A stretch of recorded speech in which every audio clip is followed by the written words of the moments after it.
राम श्री कृष्ण जी को नाम जपौना, जब जब श्वास आउँछ श्याम जपौना। धनीले भित्रदेखि दृष्टान्त दिनुभई आत्मा जगाउनु भो, अखण्ड लीला देखाउनु भई भ्रान्ति दूर गर्नुभयो। भ्रान्ति दूर भएपछि दिलमा धनी बसिदिनु भो, संसारको दशा शान्त भई धनीले सुख दिनुभयो। जब धनीले मलाई रक्षा गरिरहनु भयो, तब माया बैरीको बल सारा हरण गर्नुभयो।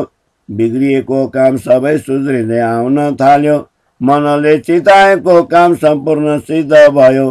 ज्यारे धनी धनवत करे, त्यारे बल बैरी न हरे। बलि गया काम सराने चढे, मन चित व्याकार जसरे, मन चित व्याकार जसरे। साथी मिलिकन सुन्नुहोस्, जागृत भई विचार गर्नुहोस्। जुन उज्यालो तारतमा दिनुभयो, त्यो पारको पुरुषोत्तम हो। दी प्रदक्षिणा परम धामलाई दण्डवत प्रणाम गर्नुभयो। सबै साथीहरूको मनोरथ पूर्ण गर्नुभयो। धनीले धेरै पल्टको मनको मनोरथ पूर्ण गरिदिनु हुने मेरा धाम धनी हो।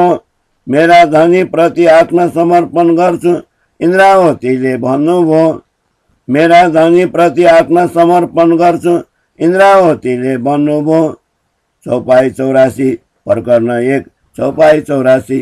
बोलो श्री प्राणनाथ प्यारे की जय।